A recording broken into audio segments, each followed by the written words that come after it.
जोरी विचित्र बनाई री माई, काहू मन के हरन को, काहू मन के हरन को। जोरी विचित्र बनाई री माई, काहू मन के हरन को। चितवत दृष्टि तरत नहीं इत उत, मन बच क्रम याही संग भरन को। मन बच क्रम याही संग भरन को।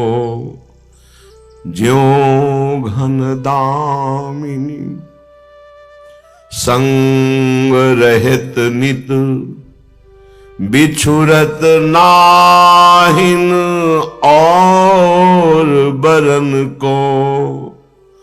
बिछुरत नाहिन और बरन को। श्री हरिदास के स्वामी श्यामा कुंज बिहारी, श्यामा कुंज बिहारी, नाटरन को।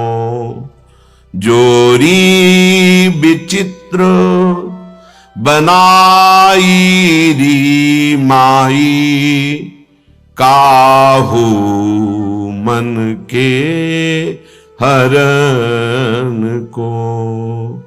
परम सच्चिदानंद घन प्रेमानंद स्वरूप नवनिभृत निकुंज महामहिम परम पावन श्री वृंदावन धाम, श्री वृंदावन धाम के लाडिले युगल चंद प्राणाराध्य श्री प्रिया प्रीतम जो समस्त हित परिकर निज परिकर, इस संसार समुद्र से पार होना बहुत कठिन है, क्योंकि भगवती माया का ऐसा आकर्षण है कि एक क्षण में हम सत ज्ञान भूल जाते हैं। असत अज्ञान का ऐसा साम्राज्य सा छाया हुआ है। सत संकल्प करते हैं कि आज के बाद हम ऐसा नहीं करेंगे, पर विवश होकर के फिर माया हमसे वैसा ही करा देती है जो नहीं करना चाहिए। उसके लिए हमें अध्यात्म बल की आवश्यकता है। अध्यात्म बल बड़े कृपा पात्रों के हृदय में जागृत होता है। कृपा हमारे ऊपर है, पात्र हमें बनना है। कृपा ना होती तो मनुष्य देह न मिलता, साधु संग न मिलता, धाम आने को न मिलता, नाम लीला रूप प्रभु के सिद्धांत ये सुनने को न मिलता। कृपा तो है, अब हमें कृपा पात्र बनना है, तभी वो प्रेमामृत रस हमारे हृदय में आएगा। कृपा पात्र उपासक एकमात्र अपने आराध्य देव के चिंतन का ही महत्व रखता है। उपासक के अंदर ये प्रश्न नहीं आना चाहिए कि हमें 6 महीना 1 वर्ष हो गए नाम जप करते हुए, कोई हमें परिवर्तन तो नहीं दिखाई दे रहा। 1 महीना अगर हम नाम जप कर रहे हैं या 1 वर्ष नाम जप कर रहे हैं तो ये सत चिंतन है। सत चिंतन कभी व्यर्थ नहीं होता। तुम्हें पता नहीं है कि तुम्हारे कितने अशुभों का नाश कर चुका है नाम, यदि वास्तविक आप जप रहे हैं। संचित कर्मों को पहले भस्म करता है नाम। इसीलिए नवीन उपासक को यह अनुभव नहीं होता कि नाम का फल क्या है, क्या आनंद है, क्या दुख मिटता है। इसलिए प्रार्थना है आप अपने अज्ञान के कारण कहीं नाम जपना ना छोड़ दे कि जब से नाम शुरू किया हमें कोई लाभ नहीं दिखाई दे रहा, हमें नौकरी नहीं मिल रही, हमारा काम नहीं बन रहा, हमारे दुख नहीं मिट रहे और दुख बढ़ रहे हैं। ऐसा आपको माया अनुभव कराएगी। पर आपको दृढ़ विश्वास रखना है सदगुरुदेव के वचनों में, शास्त्र वचनों में, संत वाणी में। इसी विश्वास के सहारे हम अध्यात्म बल से युक्त हो जाते हैं। नहीं तो जब हम नाम जप करते हैं तो सबसे पहला काम नाम का होता है गोदाम में आग लगाना। जो हमारे संचित कर्मों का शुभ अशुभ गोदाम है उसको भस्म करता है। अब ये बात पता नहीं है तो वो वर्तमान में तत्काल फल देखना चाहता है कि हम नाम जप किए तो हमारी सारी कामनाओं की पूर्णता हो ही जानी चाहिए। नहीं, नाम जप का फल क्या हुआ, वो ऐसा सोचता है। पर ऐसा नहीं है। नाम जप सबसे पहले अशुभों का नाश करता है, फिर शुभ फंसाने वाले जो होते हैं वो उनका भी नाश कर देता है। इसके बाद क्रियमाण पूरा परम पवित्र करके भगवद अर्पित कराता है, प्रारब्ध भोगने की सामर्थ्य देता है। फिर आनंद का ऐसा उन्माद होता है, आनंद की ऐसी उत्तम अवस्था होती है जो वाणी से वर्णन नहीं की जा सकती। आप धैर्यवान बने, उत्साह पूर्वक नाम का जप, नाम का कीर्तन, नाम का चिंतन करें। परिणाम बहुत मंगलमय होगा। थोड़ा धीरज रखें, थोड़ा विश्वास करें। न एक एक नाम आपको उठा रहा है, अभी आपको समझ में नहीं आएगा। जब आपके पाप नष्ट हो जाएंगे, हृदय निर्मल होने लगेगा, तब आपको समझ में आएगा। धाम आने को मिला है, सत्संग मिला है, ये बहुत अहेतुकी कृपा है। आपको कृपा का परिचय तब लगता है जब आपकी कामना पूर्ण हो, आपको भोग मनोअनुकूल मिल जाए, आपकी उन्नति संसार में हो तो आप उसे समझते हैं कृपा। अगर प्रतिकूलता हुई, उन्नति ना हुई, हम जो चाहते हैं वो ना हुआ, तो हम समझते हैं कि कोई फल नहीं। इसी को अज्ञान कहते हैं, यही अविद्या है। इसीलिए दंभ और पाखंड में हम फंस जाते हैं। हम सत्य वस्तु को ना जानने वाले अपने जीवन को बर्बाद कर देते हैं। दंभ और पाखंड का आश्रय लेकर हम कामनाओं की पूर्ति के चक्कर में जो हमारा आत्मस्वरूप है, जो हमारा लक्ष्य था भगवत प्राप्ति, महासुख, हम उससे वंचित हो जाते हैं। श्रीपाद प्रबोधानंद जी महाराज कह रहे हैं, वृंदावनम शीतलमिंदु वृंदा नंदामृतस्यंदन चंद्रिकांतः तत्प्राप्य मंदा उरुताप कंदात् भवाब्धि मुक्ता भजतासु कृष्णम। हे भाई, इस जगत में तो एक प्राकृतिक चंद्रमा उदय होता है और प्राकृतिक अमृत की किरणें प्रकृति में डाल करके जीवों के प्राणों का पोषण करता है। चांदनी प्रकाशित होती है, शीतलता देता है। लेकिन हमारे वृंदावन धाम में दो चंद प्रकाशित हो रहे हैं, युगल चंद श्री श्यामा श्याम जी। इनके प्रताप से प्रेमामृत का वर्षण होता है। यहां युगल चंद से संपूर्ण वृंदावन के खग मृग पशु पंछी लता और वृंदावन वासी इस प्रेमामृत परम शीतल परम सुखमय युगल चंद्र का सेवन करते हैं। इसलिए है भाई, तुम वृंदावन का आश्रय ले लो, तुम वृंदावन का वास स्वीकार करो। पर ये मंद भाग्य गण अनेक तापों की बीज स्वरूप अविद्या माया इसमें जलते रहते हैं। ये युगल चंद की शीतलता का परिचय ही नहीं जानते हैं।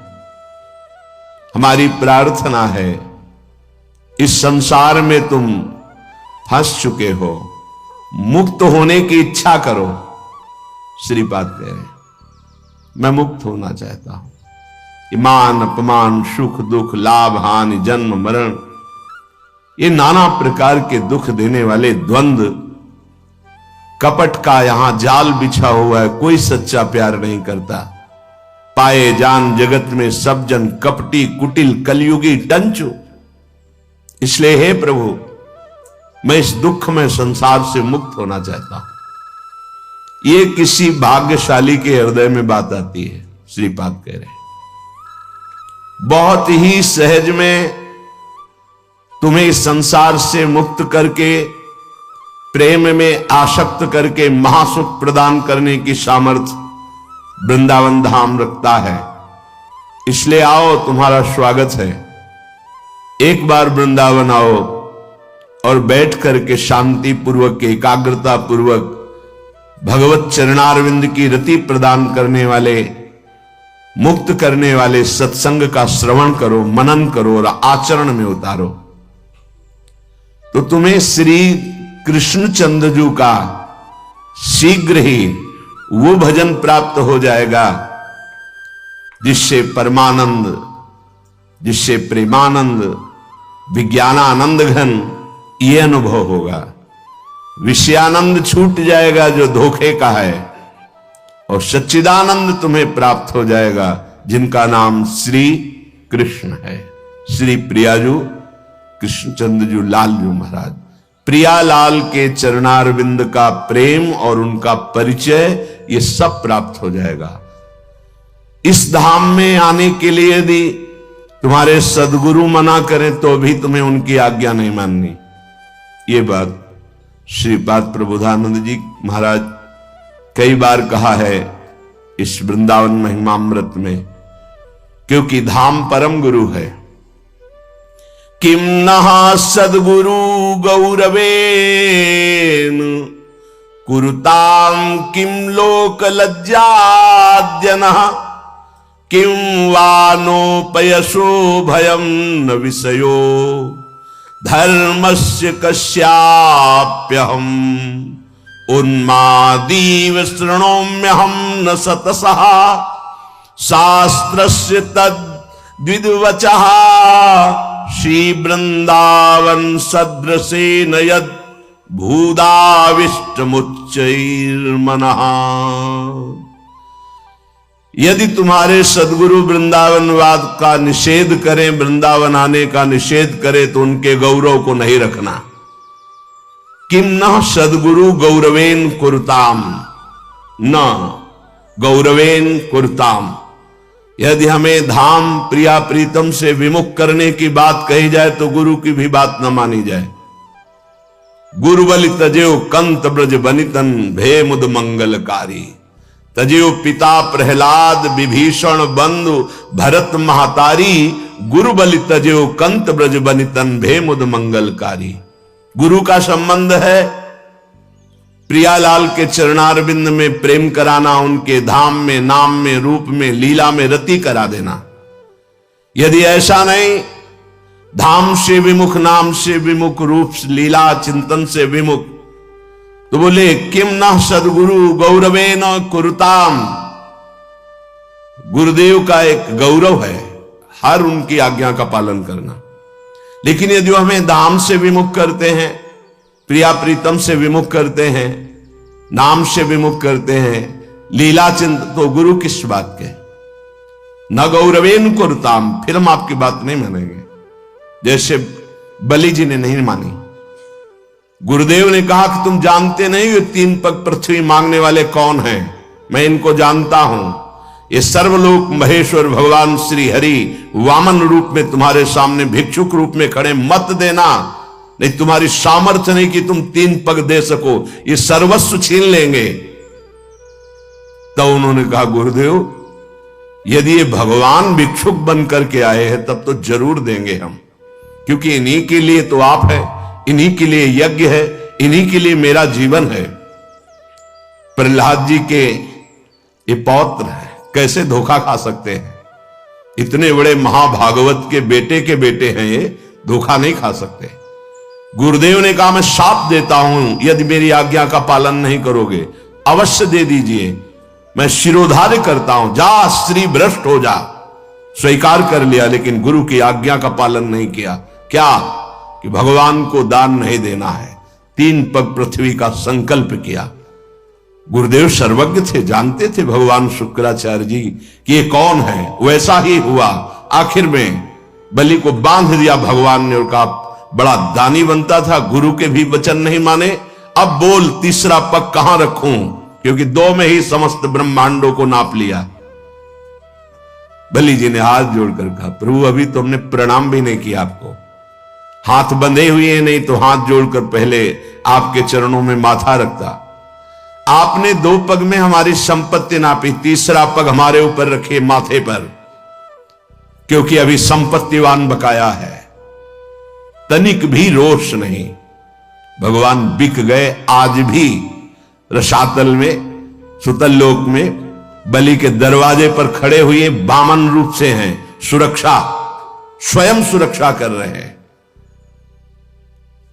किम न सदगुरु गौरवेन कुरुताम, एक जगह केवल ये बात कही गई कि आप न मानिए। क्या? भगवान के चरणारविंद की प्रीति के मार्ग में हमने गुरुदेव का वर्ण किया है। वो यदि धाम वास के लिए, धाम आने के लिए भगवान की प्रियता के मार्ग को रोकते तो गुरु किस बात के? तो कह रहे किम न सदगुरु गौरवेन कुरुताम, क्योंकि सदगुरु भगवत प्रीति प्रदान करने वाले मार्ग के दाता हैं। यदि वो ऐसा नहीं करते तो फिर वो हमारे सदगुरु नहीं। डरना नहीं चाहिए, ध्यान रखना, भगवान की प्राप्ति के लिए सदगुरु का वर्ण है। ग्रीवा झुका करके उनकी आज्ञा में प्राण समर्पित करना शास्त्र की आज्ञा है, पर वो किस लिए? भगवान की प्राप्ति के लिए। अगर वो हमको फिर प्रपंच का जाल फैलाकर फंसाते हैं तो हमारे सदगुरु नहीं हो सकते। सदगुरु तो माया मुक्त करते हैं। सदगुरु तो हर एक वही बात कहेंगे जिससे तुम्हें भगवत प्राप्ति हो। इसीलिए कह रहे किम न सदगुरु गौरवेन कुरुताम, तुम्हें अपने ऐसे सदगुरु शब्द लिखा है, केवल गुरु ही नहीं लिखा। गुरु जो उपदेश कर दे, अब तुम नरक जाओ स्वर्ग जाओ तुम्हारे ऊपर। सदगुरु जो हाथ पकड़कर प्रिया प्रीतम से मिला दे, यदि वो प्रिया प्रीतम से विमुख, धाम से विमुख, ऐसा कुछ तो हम उनकी बात को नहीं मानते हैं। श्रीपाद ऐसा आज्ञा कर रहे हैं।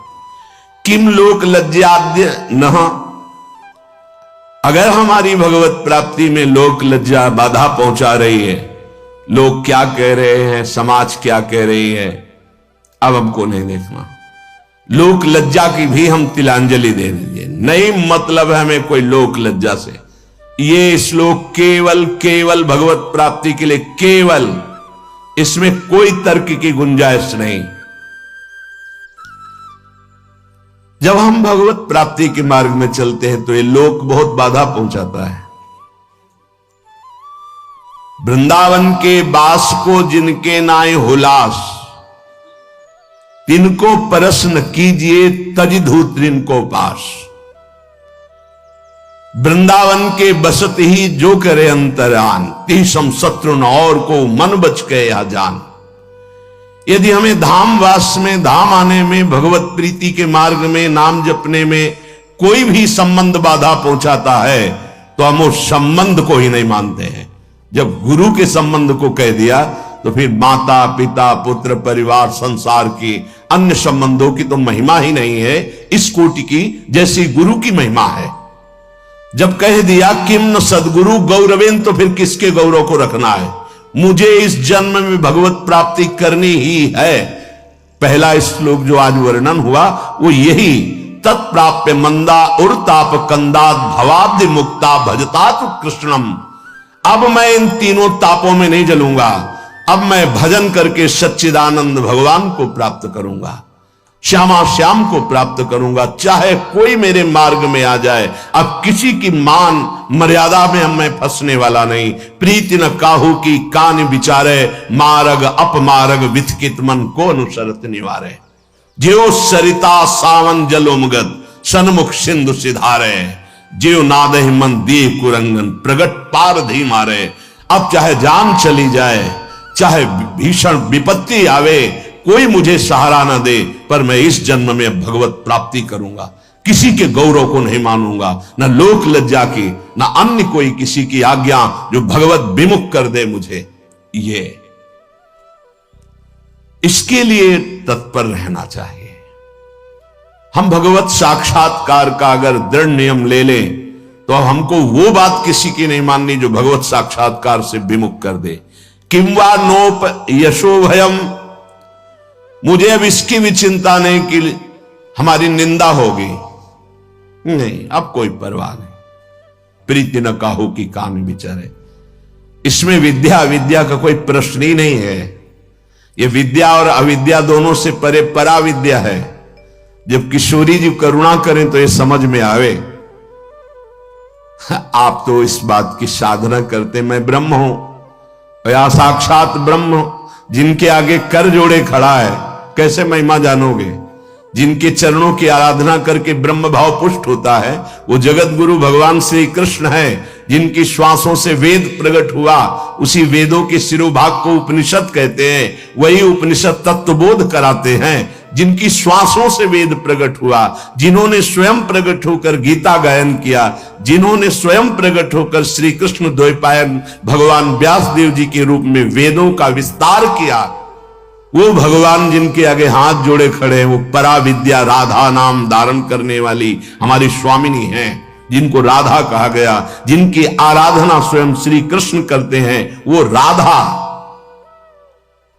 कैसे समझ में आएगा? प्रीति न काहू की कान विचारे।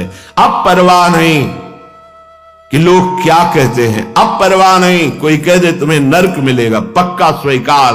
पर प्रियालाल के साथ श्री राधिका रथ निकुंज मंडली तत्त तत्त हृदय में विराजताम, यत्र यत्र मम जन्म कर्म भिन्न नारके परमे पदे थवा। अब परवाह नहीं, प्रेमी किसी की परवाह नहीं करता। ये श्लोक बहुत बेपरवाही का है। वृंदावन धाम से प्रेम, प्रिया प्रीतम के नाम और रूप से प्रेम, लीला से प्रेम। आप प्रेम की मर्यादा रहेगी, अन्य किसी की मर्यादा नहीं। यहां तक कि वेदान्नप सन्नस्तिसा केवलम अवच्छिन्न अनुरागम लभते, जो वेद का भी भली भांति त्याग कर देता है, वो अखंड प्रेम को प्राप्त होता है। ये प्रेम है। अब मुझे परवाह नहीं कि लोक निंदा करता है, पक्का। हर मार्ग के पथिक का विश्राम भेष स्थल गुरुपद संन्यास है। ब्रह्मचर्य से नैष्ठिक ब्रह्मचर्य, ब्रह्मचर्य से गृहस्थ, गृहस्थ से वानप्रस्थ, वानप्रस्थ से सन्यास, नैष्ठिक ब्रह्मचर्य से महावाक्य, महावाक्य से सन्यास। सन्यास आश्रम हर मार्ग का गुरु है। और परम सन्यासी श्रीपाद प्रबोधानंद जी महाराज, जिनके हजारों की संख्या में सन्यासी शिष्य, वो बोल रहे हैं वृंदावन की रज का जब सेवन किया और प्रेम रस अनुभव में आया, तब ये जो वृंदावन महिमामृत आप सुनते हैं, ये उनके हृदय से प्रकाशित हुआ है। वो कह रहे हैं कि मेरी बात मान लो, जो गुरुदेव प्रियालाल से विमुख करें, हमें उनकी बात नहीं माननी, हमारे साथ धोखा हो जाएगा। लोक लज्जा में, लोक में जितने संबंध हैं, वो यदि हमें भगवत प्राप्ति के लिए रोकते हैं तो हम उनकी बात नहीं मानते। जाके प्रिय न राम वैदेही तजिए ताहे कोटि वैरी सम यद्यपि परम स्नेही। बात समझनी है, हमारा जीवन भगवत प्राप्ति के लिए है। अब हमारी निंदा करे संसार, इसकी भी मुझे परवाह नहीं। न विषयो धर्मस्य कस्याप्य हम, कोई हमसे ये कहे कि तुम तो धर्म से भ्रष्ट हो गए, तुम्हारा धर्म था ये करना, ये करना, ये करना, नहीं, तुम्हारी बात सत्य है, मैं धर्म से भ्रष्ट हो गया हूं, लेकिन परम धर्म में आके टिक गया। सावै पुंसाम परो धर्मो ये तो भक्ति अधोक्षजे। जहां श्री श्यामा श्याम की प्रेम लक्षणा भक्ति हृदय में धारण कर ली, अब नहीं त्यज लोक धर्मान। तुम्हारा कथन सत्य है, क्योंकि हमने लोक धर्म का त्याग करके भागवत धर्म के शिरोभाग में विराजमान प्रेम धर्म का आश्रय लिया है। श्रीपाद कह रहे, आप कोई ऐसा मुझे कहे कि तुम धर्म भ्रष्ट हो तो इसकी भी मुझे चिंता नहीं। उन्मादी श्रणोम्य हम, मैं उस प्रेम उन्माद की तरफ जा रहा हूं जहां किसी की बात ही नहीं सुनी जाती। न सतसा शास्त्रश्च तद्विद वचः, ना तो मैं हजारों शास्त्रों की बात सुनूंगा और न शास्त्रज्ञ विद्वानों की बात सुनूंगा। अब तो सिर्फ श्यामा श्याम के प्रेम में उन्माद धारण करूंगा। क्या अद्भुत निष्ठा प्रेम की। उन्मादीव श्रणों में हम न, मुझे मत सुनाना क्योंकि मैं नहीं सुनूंगा। क्यों? क्योंकि मैं प्रेमोन्माद में पहुंच रहा हूं। न किसी विद्वान की बात सुनूंगा, न किसी शास्त्र की बात। अब केवल हमारी श्रवण इंद्रिय सुनना चाहेगी कैसे प्रिया प्रीतम से प्रेम हो। श्री वृंदावन सदृशेन यद भूदा विष्टमुच्चैर मनहा, मैं वृंदावन के उत्तम प्रेम रस नित्य विहार रस का भजन करने वाला हूं।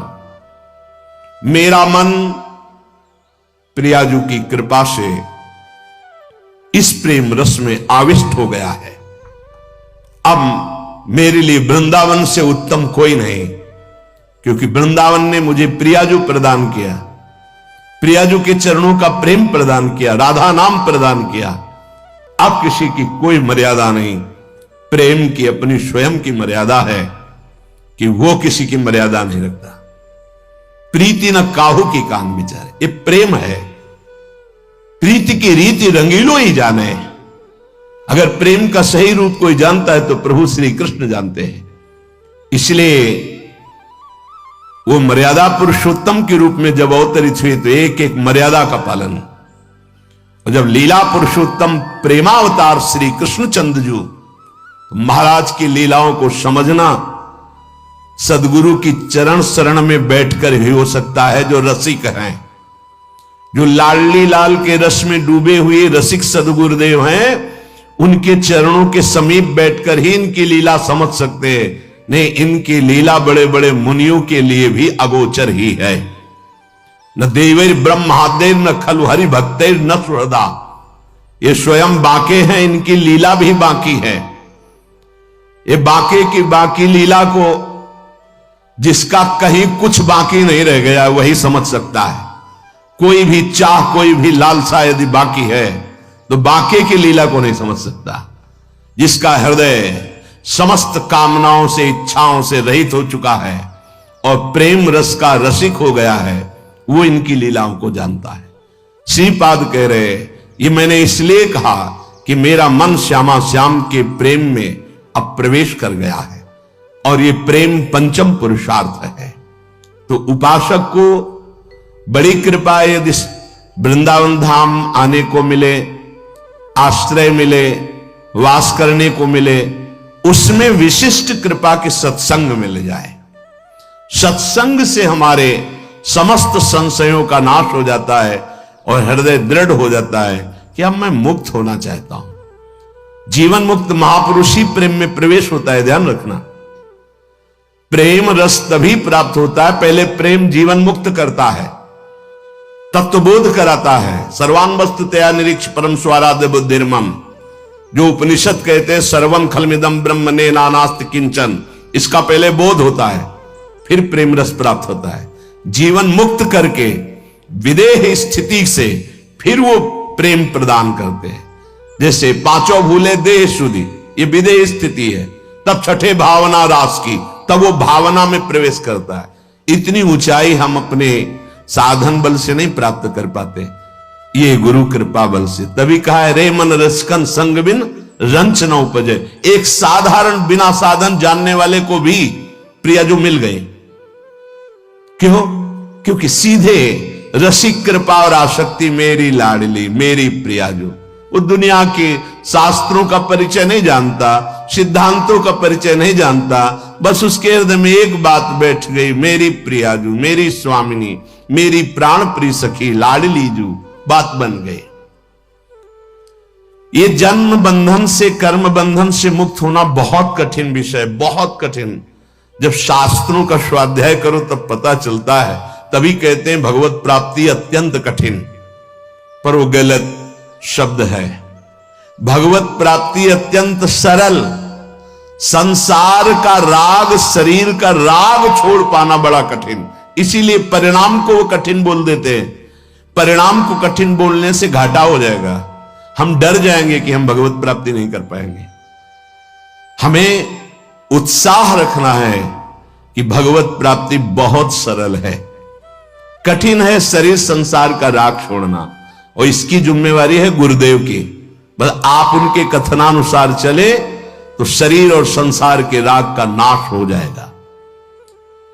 परमार्थ का स्वरूप कल के सत्संग में वर्णन किया गया कि उपासक चाहे वो गृहस्थ हो या विरक्त, यदि इस मार्ग में उन्नति प्राप्त करना चाहता है तो किसी के स्वभाव या कर्म की ना तो प्रशंसा करे और ना निंदा करे। क्यों? जब वो गलत कर रहा है तो निंदा क्यों ना करें?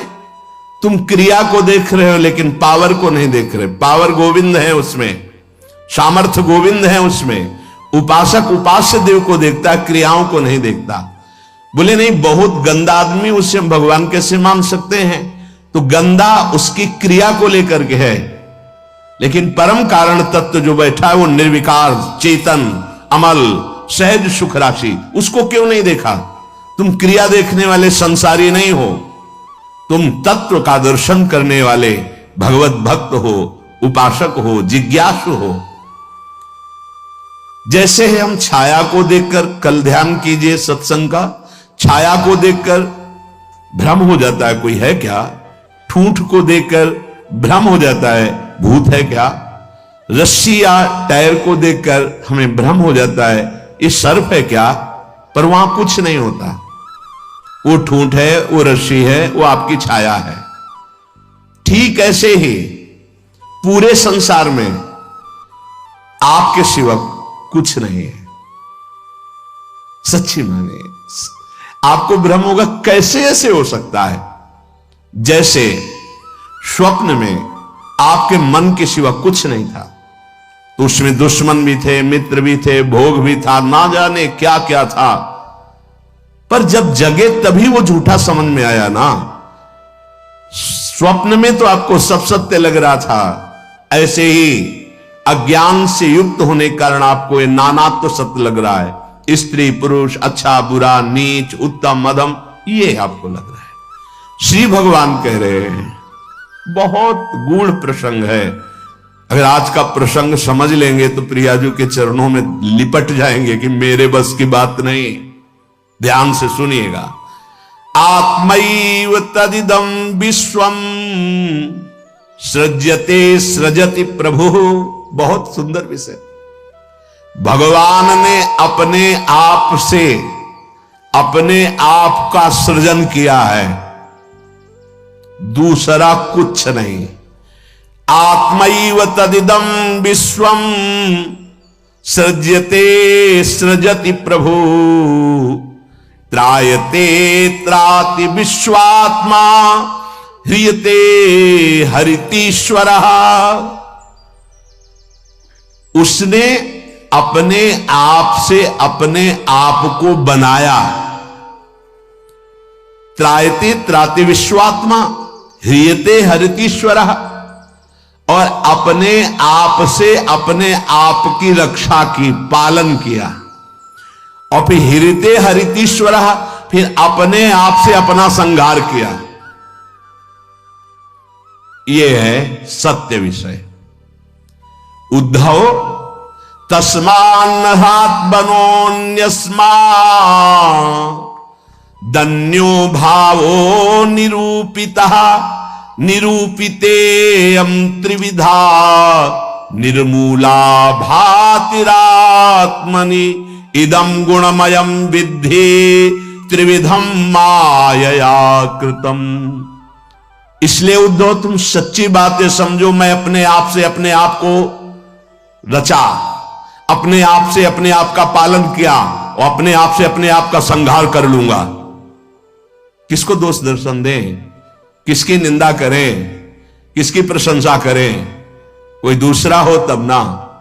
अब कह रहे हां, जिनको ज्ञान दृष्टि नहीं प्राप्त हुई है, व्यवहार दृष्टि प्राप्त हुई है, वो ये बात ना समझकर भिन्न देखते हैं, ये अच्छा, ये बुरा, ये स्त्री, ये पुरुष, ये जड़, ये चैतन्य, आदि आदि। उद्धव, ज्ञान दृष्टि के अतिरिक्त मेरे इस रहस्य को किसी और दृष्टि से नहीं जाना जा सकता।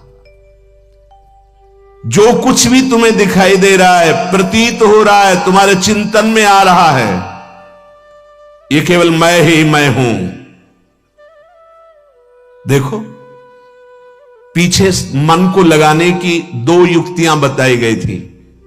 आपका मन जहां जहां जा रहा है वहां भगवान देखने की चेष्टा करे। वो वस्तु, वो व्यक्ति, वो पदार्थ, वो श्री भगवान ही हैं। क्योंकि जब पहले सृष्टि नहीं थी तो श्री भगवान थे। भगवान ने अपने आप में सृष्टि रची तो सब कुछ भगवान है, और जब समेट लेंगे तो केवल भगवान बचेंगे। तो जहां जहां मन जाए, जिस वस्तु, व्यक्ति, स्थान में उस श्री भगवान को देखिए कि ये वस्तु, ये व्यक्ति, ये स्थान मेरे आराध्य देव बने हुए। दूसरी बात कही गई थी, जहां जहां मन जाए वहां से हटा के अपने लक्ष्य में लगाइए। बार बार मन को ऐसा करने से वो मन लक्ष्य में लग जाएगा, स्थिर हो जाएगा। अनिर्वचनीय मैं ही सब रूपों में स्वयं विराजमान हूं। इसलिए मेरी सृजन लीला देखकर, मेरी पालन स्थिति लीला देखकर और मेरी संहार लीला देखकर मेरा भक्त विचलित नहीं होता, क्योंकि मैं ही मैं स्वयं का सृजन, पालन और संहार कर रहा हूं। ये जो तीन प्रतीतियां हो रही, सृजन, पालन, संहार, अध्यात्म, अधिदैव, अधिभूत, ये बिल्कुल निर्मूल हैं। जैसे माया, जैसे स्वप्न में कुछ नहीं था, वैसे ही माया के द्वारा कुछ नहीं है। न सृजन है, न पालन है, न संहार है। मान सकते हो? मलिन अंतःकरण अज्ञान की स्थिति में कैसे मान पाओगे? ना होने पर यह प्रतीत हो रहा है। कैसे? ये तीन गुणों के प्रकाश से, सतोगुण, रजोगुण, तमोगुण के प्रभाव से दृष्टा, दर्शन, दृश्य, ये त्रिविधता पैदा हो गई। इसी त्रिविधता को मिटाने के लिए हमें मानव जन्म मिला है, साधना मिली, किसी और को पाने के लिए नहीं, अपने आप को जानने के लिए। एतद् विद्वान मदुदितम ज्ञान विज्ञान नैपुणम न निंदन्ति न च स्तौति लोके चरति सूर्यवत्। जो मेरे इस परमार्थ सिद्धांत को जान जाता है, वो ज्ञान विज्ञान में उत्तम स्थिति को प्राप्त हुआ महात्मा ना कभी किसी की प्रशंसा करता है, ना किसी की निंदा करता है। वो सूर्य के समान पूरे त्रिभुवन में समभाव से विचरता है। प्रत्यक्षेणानुमानेन निगमेनात्म संविदा आद्यंतवद सज ज्ञात्वा निसंगो विचरे दिह।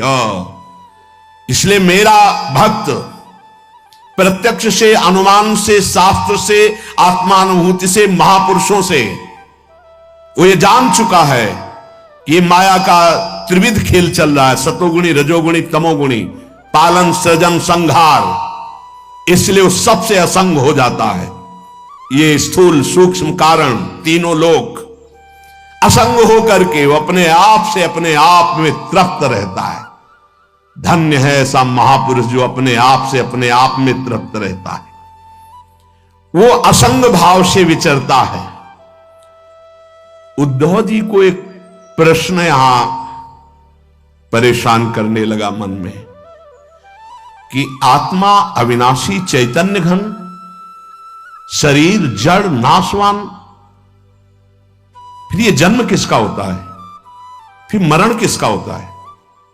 प्रश्न कर बैठे। बहुत सुंदर प्रश्न है और बहुत सुंदर उत्तर है। यदि आप समझ पाए तो आप प्रियाजू के चरणों में भाग पड़ेंगे, क्योंकि आपकी समझ के परे की बात है। लाडली जी, मेरी तो कुछ समझ में नहीं आया, बस मैं तो यही कह रहा हूं, हमारी महारानी श्री राधा रानी। इसलिए थोड़ा धूप का ताप लगे ना तो वृक्ष की छाया अच्छी लगती है। देखो, संसार से मुक्त होने के लिए ये बहुत जोर का प्रश्न है।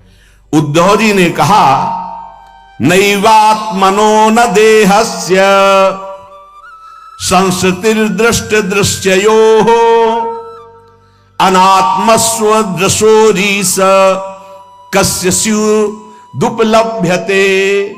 प्रभु, ये चर्चा आपको मिलेगी नहीं प्राय, क्योंकि कथन और श्रवण के लिए स्थान की भी जरूरत होती है। तो यह श्रीधाम वृंदावन, और यहां व्यक्त अव्यक्त बड़े बड़े महापुरुष पधारे हुए हैं। तुम्हारी दृष्टि नहीं है तो तुम्हें व्यक्ति समझ में आएगा। जहां भगवत शास्त्रों का सत्संग होता है वहां सनक सनंदन सनातन सनत कुमार श्री हनुमान जी महाराज बड़े बड़े महाभागवत पधारते हैं, और उन्हीं के सानिध्य से समझ में आ सकता है। ये विशुद्ध भागवत परमार्थ मार्ग है। उद्धव जी ने पूछा कि भगवान, ये जो आत्मा है ये दृष्टा है, और शरीर जो है ये दृश्य है। आत्मा स्वयं प्रकाश है और देह जड़ है। ऐसी स्थिति में ये जन्म मरण किसका होता है? आत्मा का जन्म मरण हो नहीं सकता, क्योंकि स्वयं प्रकाश है, और जड़ शरीर का हो नहीं सकता, क्योंकि नाशवान विकारी है, ये तो यही नष्ट हो जाता है। महाराज, ये मरता कौन है और जन्मता कौन है? ना आत्मा और ना शरीर। अगर ये शरीर जन्मता मरता है तो शरीर को नष्ट करने के बाद फिर अब जन्म मरण खत्म हो जाना चाहिए, पर फिर शरीर मिलता है। आत्मा को हो नहीं सकता, क्योंकि स्वयं प्रकाश निर्विकार चैतन्य घन। तो ये होता किसको है जन्म मरण? इसका होना उपलब्ध है कि होता है जन्म मरण, तभी होता किससे है भगवान? हे जगत गुरु, आप हमारे संशय की निवृत्ति करें। आत्मा व्ययो गुणः शुद्धा स्वयं ज्योतिरनावृतः अग्निवद्दारुवच्चिद्देहा कस्येह संसृति। नाथ, आपकी कृपा से इतना तो पता चला है कि आत्म तत्व अविनाशी है, प्राकृत अप्राकृत गुणों से रहित है, शुद्ध स्वयं प्रकाश है, कोई भी आवरण उसे ढक नहीं सकता। शरीर विनाशी है, साकार है, अशुद्ध है, आत्मा से प्रकाशित है और आवृत है माया के गुणों से। प्रभु, आत्मा तेज स्वरूप प्रकाशवान, शरीर काठ की तरह अचेतन, फिर ये जन्म मृत्यु संसार किसको प्राप्त होता है? कौन है जो बार बार जन्मता है मरता है?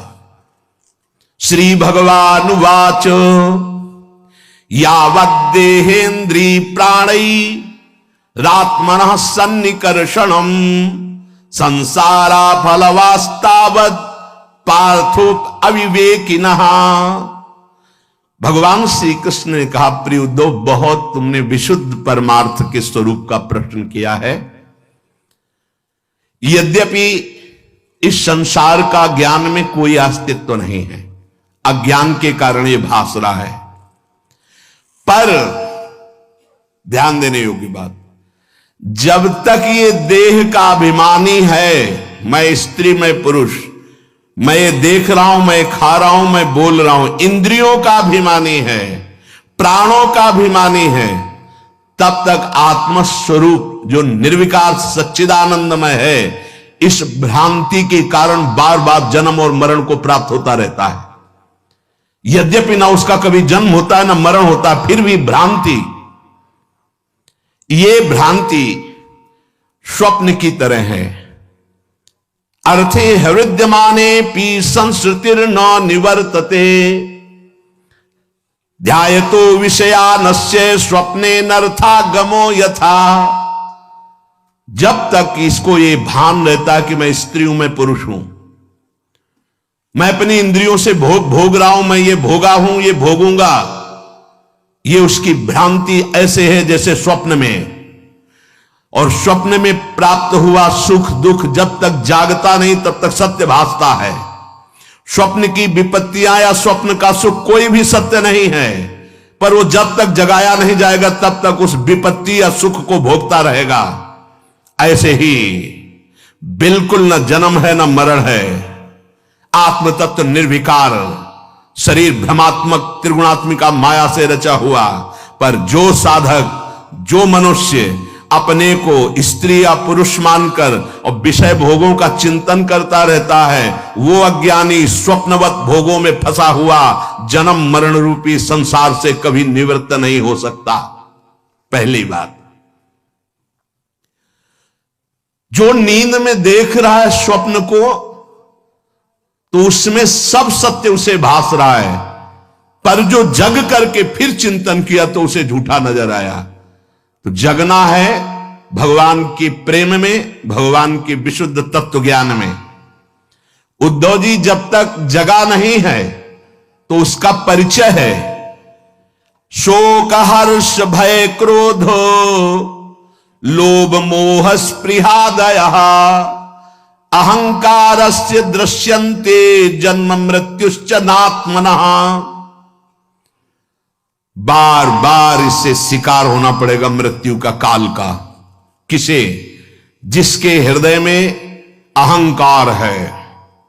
ये बहुत खतरनाक चीज है। अहंकार सब में है, केवल महाभागवत भगवत प्रेमी महात्मा में नहीं या शुद्ध तत्ववेत्ता ज्ञानी में नहीं, दो के अलावा सब में है। ये थोड़ा कम है, थोड़ा ज्यादा है, वो बढ़ता घटता साधन के अनुसार। लेकिन पूर्ण अहंकार रहित होने का मतलब जीवन मुक्त महापुरुष। अहंकार किसी एक वृत्ति में नहीं है, हर वृत्ति में है, सोच में है, शरीर में है, इंद्रियों में है, अंतःकरण में, स्वभाव में, सबका मूल अहंकार। ये स्वभाव अहंकार से युक्त हो गया। मेरा मन, मेरी बुद्धि, मेरा चित्त, मैं ये करता, मैं ये भोगता, ये पूरा अंतःकरण अहंकार। मैं ये देख सकता हूं, मैं बोल सकता हूं, मैं सुन सकता हूं, मैं तुम्हारे मन की बात जान सकता हूं, ये सब अहंकार। शरीर, मैं स्त्री, मैं पुरुष, मैं गोरा, मैं जवान, मैं विद्वान, मैं धनवान, में बड़ी बाढ़ है अहंकार की। इसी के कारण शोक हर्ष भय क्रोध लोभ मोह स्पृहादय। शोक होना, हर्ष होना, भय होना, क्रोध होना, काम होना, लोभ होना, मोह होना, स्पृहा होना, जिसके अंदर यह है उसे जन्म मृत्यु चक्र से कोई नहीं छुड़ा सकता। भगवान कह रहे वो मृत्यु का बार बार शिकार होगा, काल उसे मारेगा। जिसके अंदर अहंकार है, शोक है, हर्ष है, भय है, क्रोध है, काम है, लोभ है, मोह है, स्पृहा है। आत्मा से इनका कोई संबंध नहीं है। देहेंद्री प्राण मनोभिमानो जीवोंतरात्मा गुण कर्म मूर्ति सूत्रम महानित्युरुदेव गीता संसार आधावति काल तंत्र अमृतमय है। देह अभिमान, इंद्रिय अभिमान, प्राण मैं बलवान, मन अभिमान, इनमें जो स्थित है अपने स्वरूप को भूल करके, वो अभिमानी बार बार जन्म और मरण लेता, बार बार जन्म मरण को स्वीकार करता है। वो अपने स्वरूप को नहीं जानता, इसीलिए उसका नाम जीव रख दिया गया। ये जो जन्म मरण होता है सूक्ष्माति सूक्ष्म शरीर का होता है, सूक्ष्म शरीर का। अब हमें जानना होगा, जिसे लिंग शरीर कहते हैं, वही बार बार सूक्ष्म शरीर को शास्त्रीय भाषा में लिंग शरीर कहते हैं। वही देहाभिमानी उसी शरीर को लेकर बार बार नर्क स्वर्ग अपवर्ग अन्य योनियों में मानव देह में वही आता है। अब ये समझना होगा सूक्ष्म शरीर क्या है जो बार बार जन्म लेता है। पहले साधन चतुष्टय के बिना अपने को समझ पाना बहुत कठिन है। साधन चतुष्टय किसे कहते हैं? मतलब ये चार साधन जब जिसके हृदय में जागृत होते हैं वो भगवत प्राप्ति या मोक्ष पद का अधिकारी हो जाता है। फिर स्थूल सूक्ष्म कारण शरीर की जानकारी करते हैं। ये हमारे कपड़े हैं ना कि मैं हूं। बहुत सुंदर अध्यात्म की चर्चा है, भगवान की कृपा होगी तो आप समझ पाएंगे। और इसका समझने का तात्पर्य है कि भगवान की तरफ दौड़ पड़ना। आदौ नित्या नित्य वस्तु विवेकः परिगण्यते। पहला साधन, सत्य वस्तु क्या है, असत्य क्या है, पहला है, इसकी अभी व्याख्या करेंगे। दूसरा, इहा मूत्र फल भोगो विरागस तदनंतरम। इस लोक और परलोक के समस्त भोगों से वैराग्य हो जाना। तीसरा, शम दमादि षटक संपत्तिर। शम, दम, उपरति, तितिक्षा, श्रद्धा, समाधान, ये 6 संपत्ति साधु के पास होती। साधु का मतलब भेष से नहीं है, जो भगवत प्राप्ति करना चाहता है। शम, दम, उपरति, तितिक्षा, श्रद्धा, समाधान, ये 6 संपत्तिवान होता है उपासक। चौथा, मुमुक्षुत्व मिति स्फुटम। अब इस जन्म में मुझे मुक्त होना है माया से, ये प्रबल इच्छा। ये 4 साधन है आत्मस्वरूप में स्थित होने के लिए, भगवत प्राप्ति के लिए। अब पहला, नित्यानित्य वस्तु विवेकः परिगण्यते। पहला साधन है कि नित्य क्या है और अनित्य क्या है। तो वेदांत के अनुसार ब्रह्म सत्यम जगन मिथ्येत्येवं रूपो विनिश्चयः। भक्ति के अनुसार मत्तः परतरम नान्यत किंचिदस्ति धनंजय। अगर ज्ञान मार्ग का पथिक है तो ब्रह्म सत्यम जगन मिथ्या, एकमात्र ब्रह्म सत्य है और जितना नानात्व दिखाई दे रहा है सब स्वप्न है। उमा कहूं मैं अनुभव अपना, सत हरि भजन जगत सब सपना। देखो ना, सपने का महत्व है कि जागृत का महत्व है तुम्हारे अंदर। इसीलिए जननी जनक बंद सुत दारा, तनु धन धाम सुहृद परिवारा, सबकी ममता ताग बटोरी, मम पद मने बांध बरडोरी, समदर्शी इच्छा कछु नाही, हरस शोक भय नहीं मन माही। जीवन मुक्त हो गया। भक्ति मार्ग, ज्ञान मार्ग, ब्रह्म सत्यम जगन मिथ्या, संपूर्ण संसार झूठा, एकमात्र ब्रह्म सत्य है। 2 पद्धति से जाना जाता है, अन्वय और व्यतिरेक। व्यतिरेक नहीं है, अन्वय है।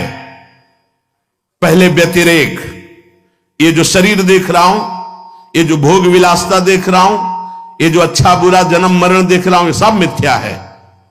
फिर सत्य क्या है? ब्रह्म सत्य है। सत्य क्या है? वासुदेवा सर्वमित समात्मा सुदुर्लभा, मेरे आराध्य देव के सिवा और कुछ सत्य नहीं है। पहला, तभी वैराग्य होगा। जिन भोगों में लगे हो उसी को भगवान मान लोगे तो और भोग वृत्ति बढ़ जाएगी। ये हटना किससे है? नहीं, पहले जहां लगे हो उसे मिथ्या देखो, उससे वैराग्य करो, तब सत्य वस्तु जो जानोगे। क्या?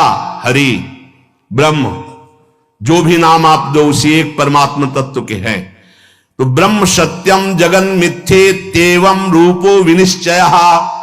जिसकी बुद्धि ने निश्चय कर लिया है कि एकमात्र आराध्य देव के सिवा सब झूठा, सारे रिश्ते नाते, सारी भोग विलासिता ये स्वाप्निक है, सत्य है तो सच्चिदानंद प्रभु सत्य है। ये पहला साधन, नित्यानित्य वस्तु का विवेक। नित्य क्या है? प्रभु ब्रह्म। अनित्य क्या है? उसके सिवा सब। इसीलिए बहुत कठिन पड़ता है, गुरु कृपा से ही ये बात समझ में आती। दूसरा है, इहा मूत्र फल भोगो विरागस तदनंतरम। जितना भी हम देख पा रहे हैं और जितना सुन पा रहे हैं, इन सब भोगों से वैराग्य हो जाना चाहिए मुक्त होने के लिए। सुने हुए भोग, जैसे शास्त्रों में ऐसा करे तो विमान मिलेगा, अप्सरा मिलेगी, ये मिलेंगे, वो मिलेंगे, इतने यज्ञ करने के बाद इस पद का अधिकारी होगा, इस पद का अधिकारी होगा, 100 अश्वमेध यज्ञ के बाद देवराज इंद्र पद का अधिकारी होगा, ऐसा तप करने से तप लोग जाएगा, ऐसा करने से महार लोग जाएगा, ऐसा होगा तो जन लोग, ये सब वेदों में वर्णन है, ऐसा करने से वो ब्रह्मलोक को जाएगा। आ ब्रह्म स्तंभ पर्यंतम सर्वम मायामयम जगत। जिस उपासक को ये बात समझ में आ गई, इष्ट के सिवा कुछ नहीं, न इस लोक के भोगों में राग, न परलोक के सुने हुए भोगों में राग, उस परम वैरागी को दूसरा साधन प्राप्त हो जाता है, जो दर्शन और श्रवणादि के द्वारा देह से लेकर ब्रह्मलोक पर्यंत संपूर्ण अनित्य भोग पदार्थों का घृणा बुद्धि से त्याग कर चुका है। नारायण स्वामी, ब्रह्मादि के भोग सब विषम लागत ताई, नारायण ब्रजचंद की लगन लगी जाए। समझो कितना कठिन है भोगों का राग। यहां से ही नहीं, यहां से लेकर ब्रह्मलोक तक कोई भी भोग उतरे और तुम्हारा मन चलायमान ना हो, उतरता है, उसे दूसरा नहीं जानता, वही उपासक जानता है जो जिस कोटि का होता है। जैसे आप मृत्यु लोक के भोगों पर विजय प्राप्त कर लिए तो आपके पास अप्सरा आएंगे, आपके पास दैवी आकर्षण आएगा, आपको ऐसा आएगा जैसे स्वप्न में आता है। बैठे बैठे एकांत सेवन कर रहे हैं, आपके सामने वो दृश्य उपस्थित है, चिल्ला पड़े, नहीं प्रियाजू, हे करुणामयी स्वामिनी, ये मेरा मन कहां खत्म दृश्य, आगे बढ़ो। हर लोक का भोग आएगा, हर लोक की आकर्षणकारी वृत्तियां आएंगी। बोले हमारे सामने तो नहीं आती, 100 ग्राम बर्फी में तो मन चलायमान हो गया, तुम्हारे सामने स्वर्ग का भोग आवे है? यहां का साधारण पांच भौतिक शरीर तो तुम्हें गिरा दिया तो तुम्हारे सामने अप्सरा आएगी। भले समझो यहां लाख 10 लाख करोड़ का आदि तो तुम्हें गिरा दिए तो तुम्हारे पास सिद्धियां आएंगी। समझो, जब इस लोक के किसी भी भोग का आकर्षण उपासक के अंदर नहीं रहता तब दैवी आकर्षण उपस्थित होता है। पूज्य पादुड़िया बाबा के पास ऐसी देव सुंदरियां स्वर्ण की थालों में विभिन्न प्रकार के खाद्य पदार्थ लेकर, और बाबा मुझे स्वीकार करो, भोग स्वीकार करो, भाग पड़े बाबा। और जब भागे बहुत और अंदर से पुकारा गुरुदेव, तब पीछे मुड़ के देखा कुछ नहीं, दैवी सब। तो उनको बड़ा आनंद आया कि चलो भयभीत हो गए, कम से कम राग तो नहीं हुआ, आगे बढ़े।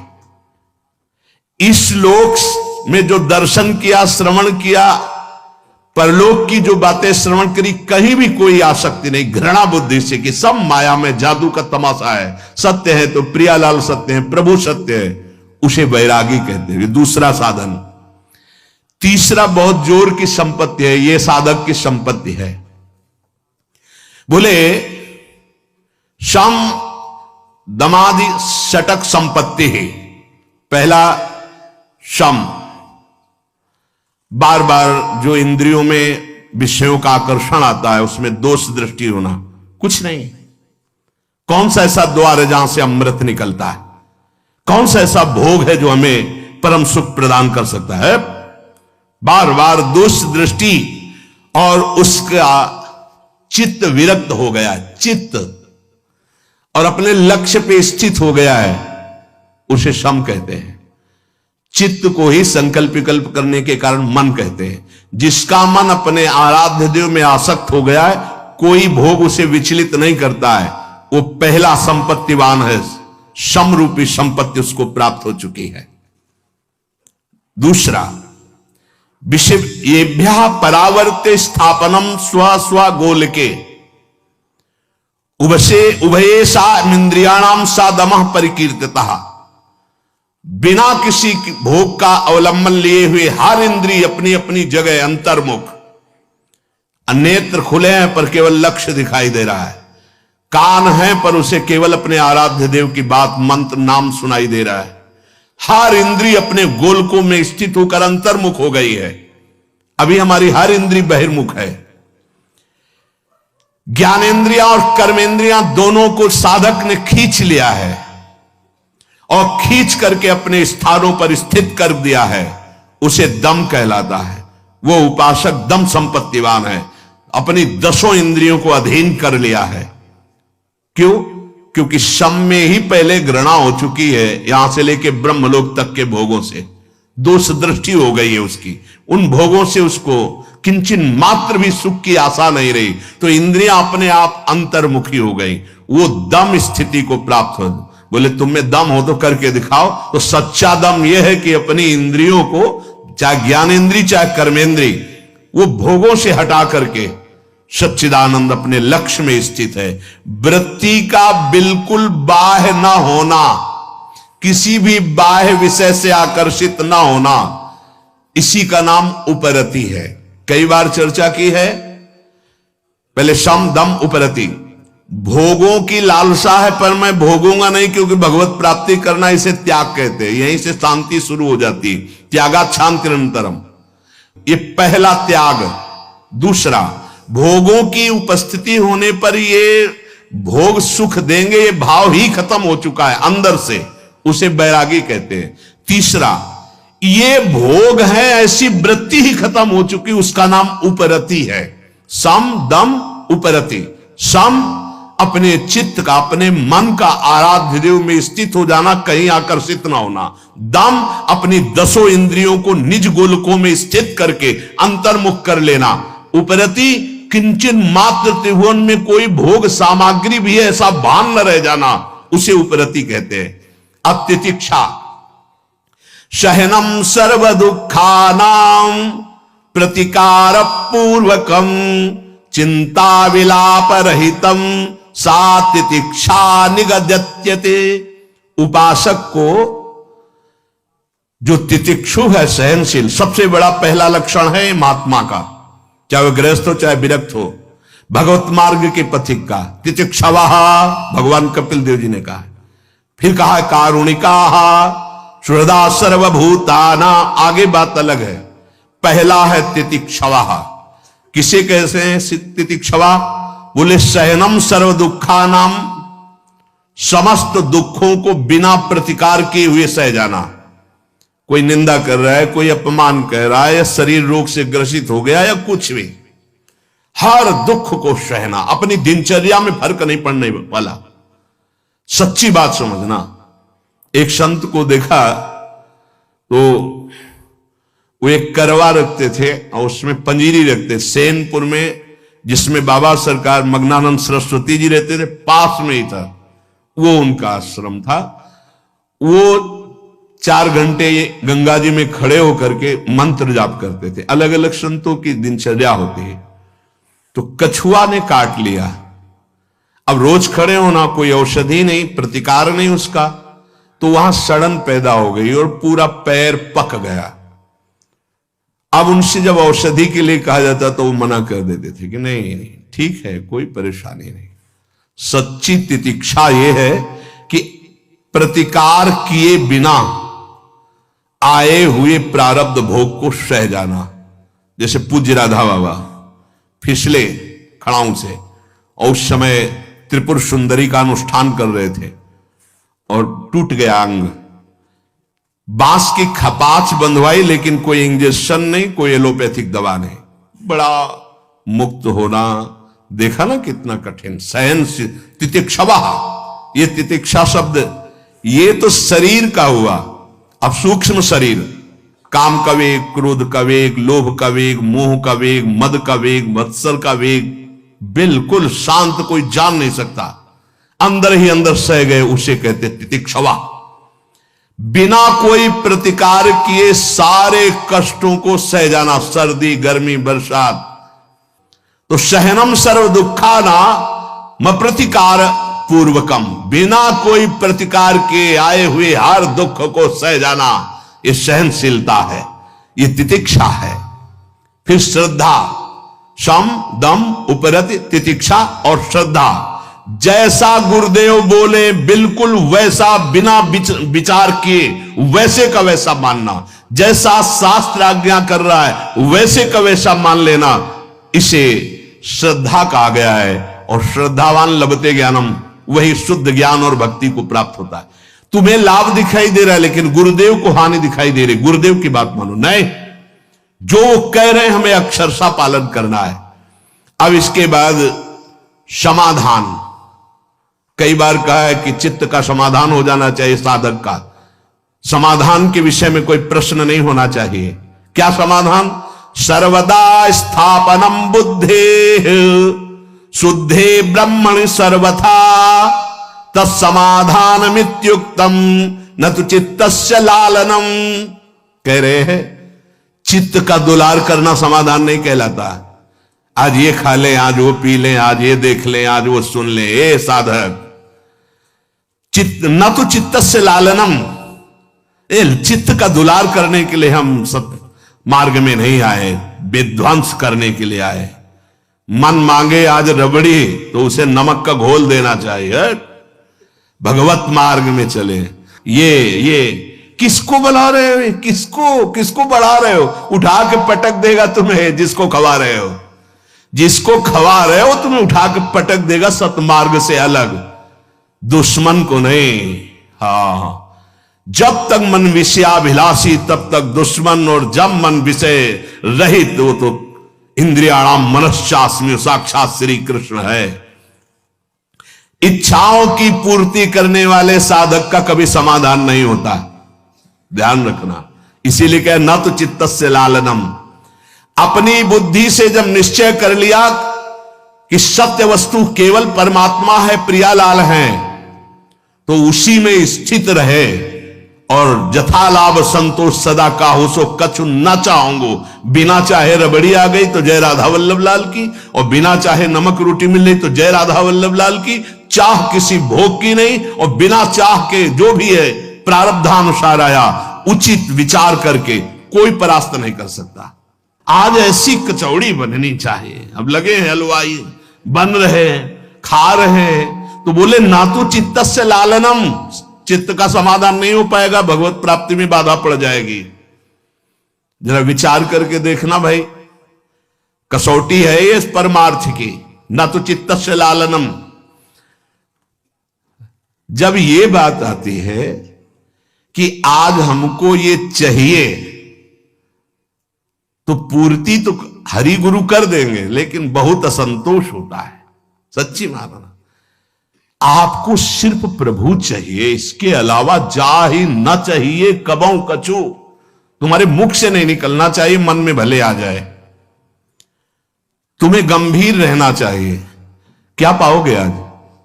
कुछ नहीं, नहीं कुछ तो आप पाओगे, जो प्रिया जो दे देगी जूठन वही पालेंगे।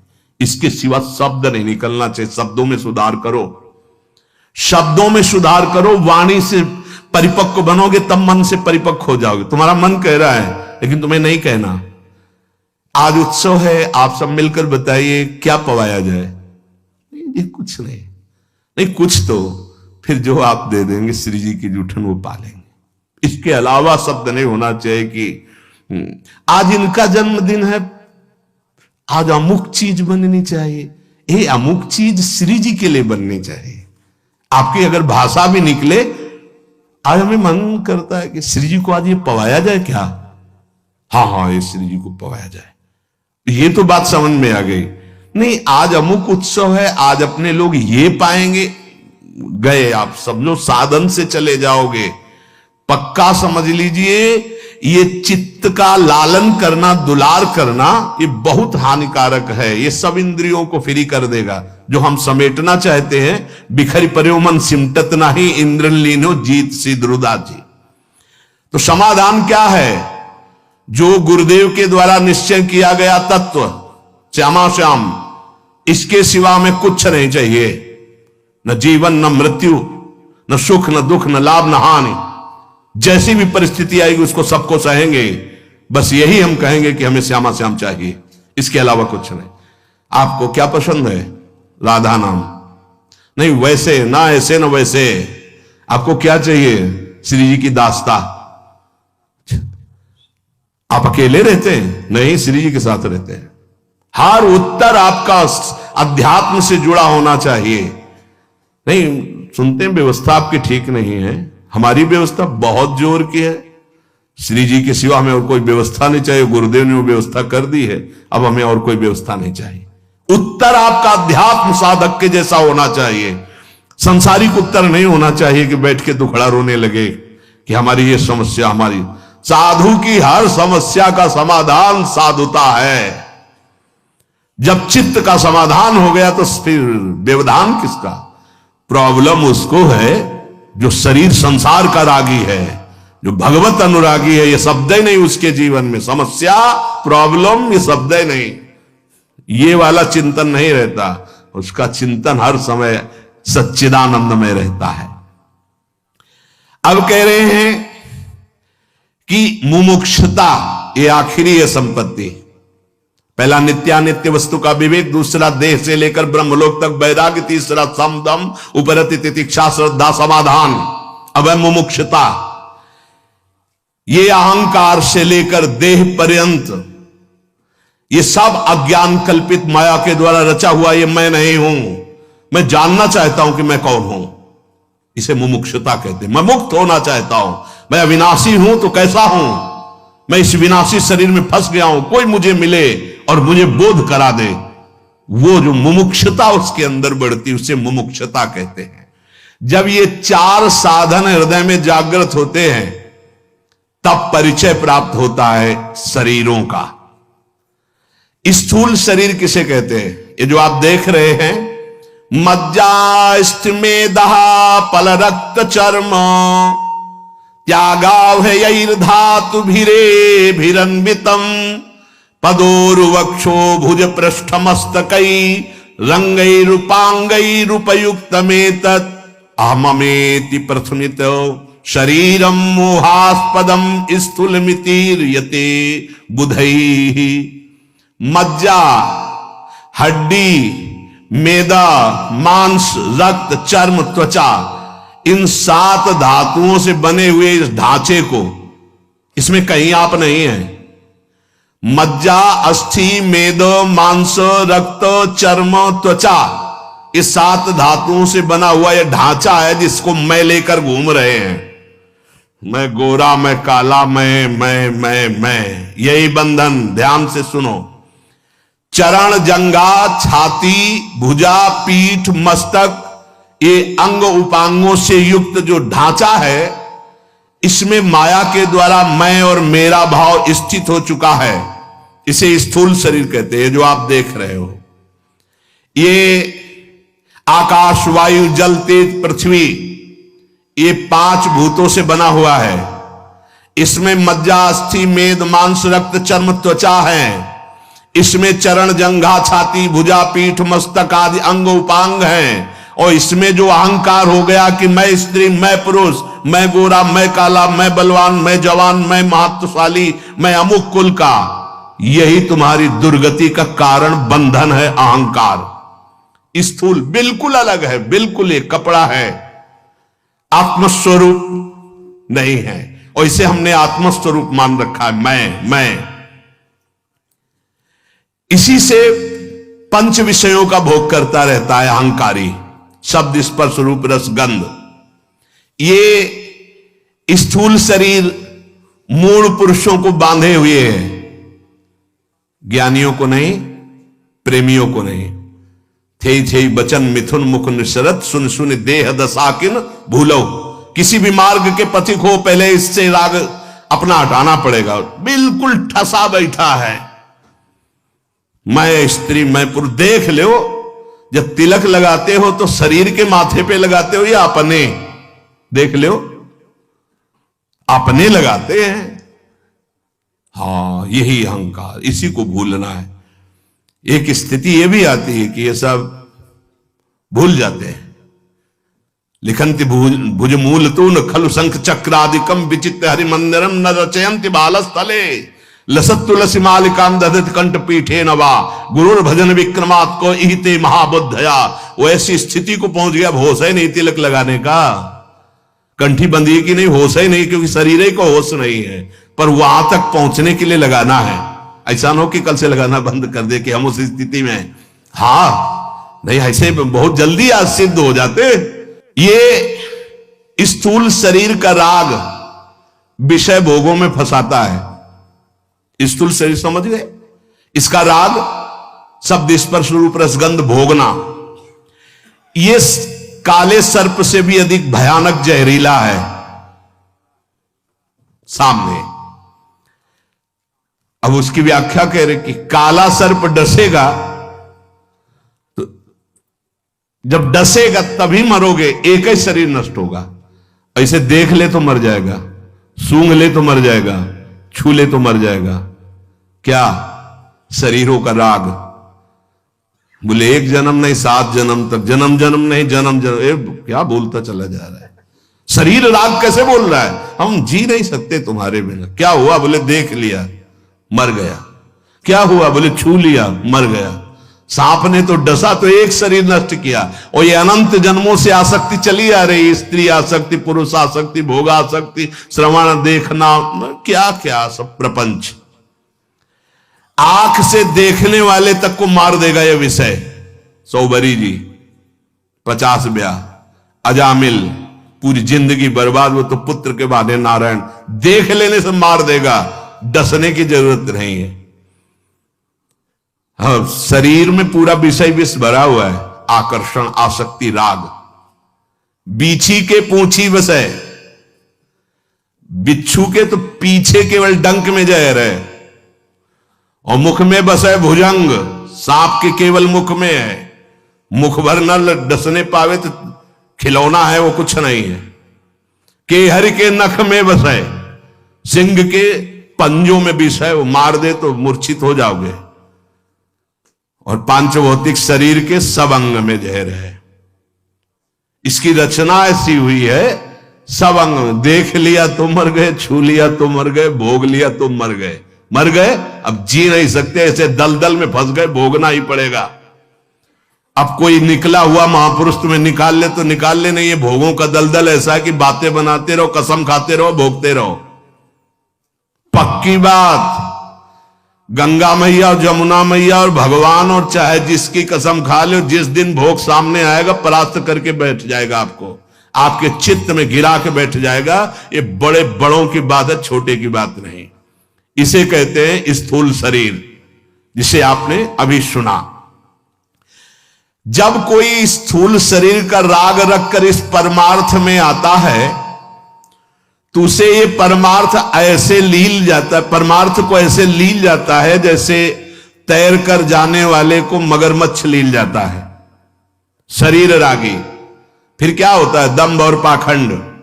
परमार्थ पाई भर नहीं होता और पूरा किलो भर पाखंड अंदर बैठ जाता है। बिल्कुल पक्का समझ लो, शरीर राग। शरीर राग ही नष्ट करना बैरागी का पहला धर्म है। कहीं और भाग के जाने की जरूरत नहीं, सत्संग में भाग के आने की जरूरत है। सत्संग से ही सर्वसंगोपहो ही माम। नहीं, चाहे जितनी गुफा में बैठ जाओ, इसका राग बना रहेगा।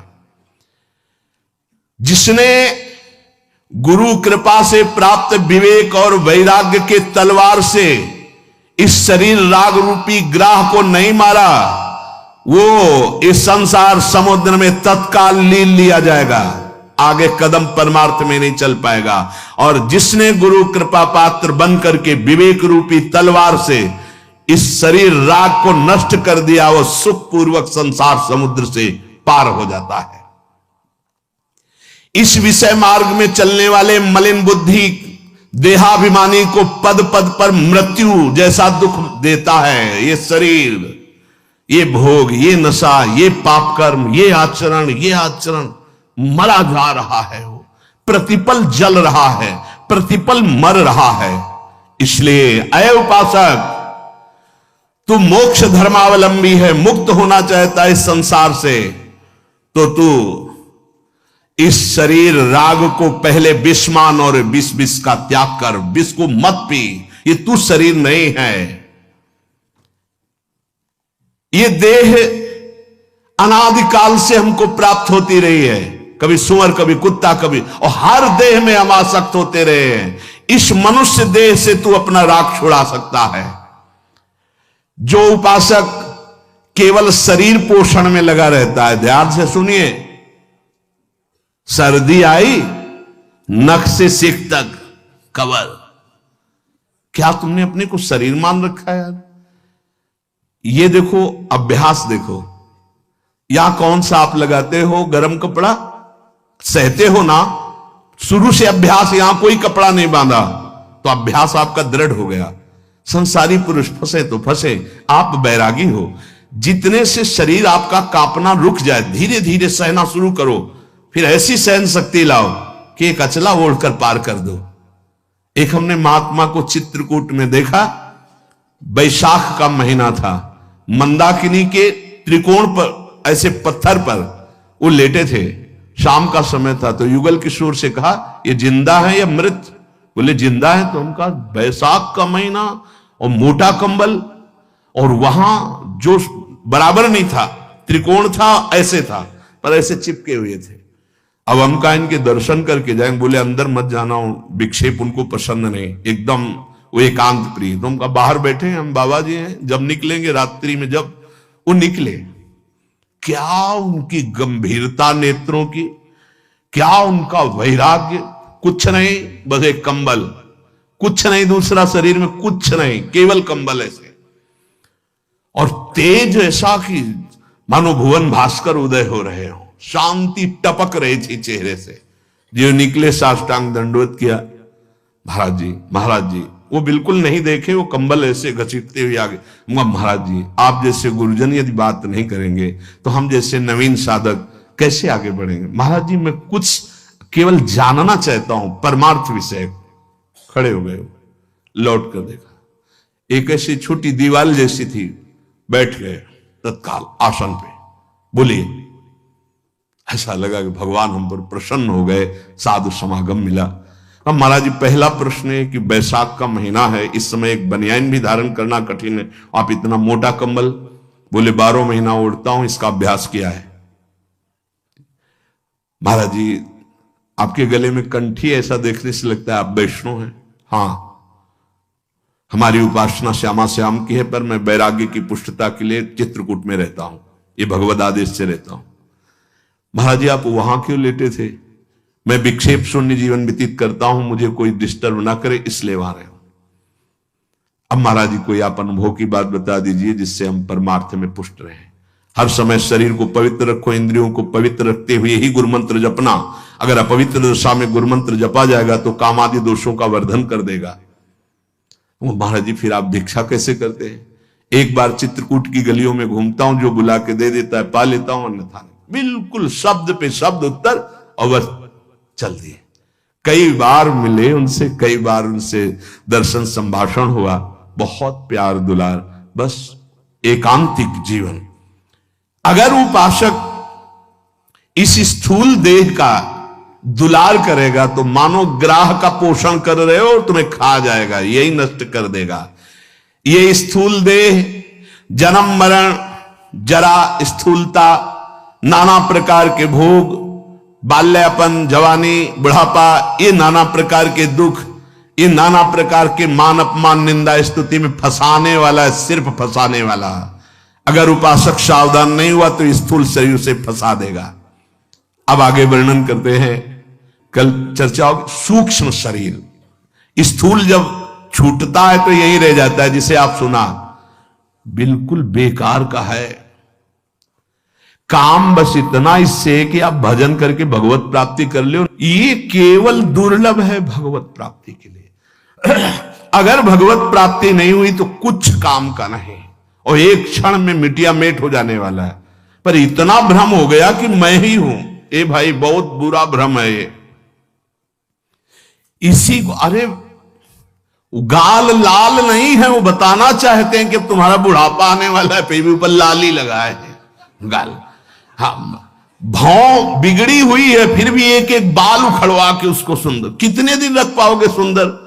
अरे असलियत में जैसे हो वैसे बने रहोगे तो वैराग्य हो जाएगा कि यार अब तो शरीर बूढ़ा हो रहा है, अब तो चलो भगवान की तरफ। लेकिन भगवान की ऐसी लीला है, दांत बिगड़ गए तो बत्तीसी लगवा ली, आंख बिगड़ गई तो ऑपरेशन करवा के शीशा लगवा लिया, बहु बिगड़ रही तो चुनवा के वो ब्यूटी पार्लर में जाके। स्त्रियों के अलग होते हैं, पुरुषों के अलग होते हैं।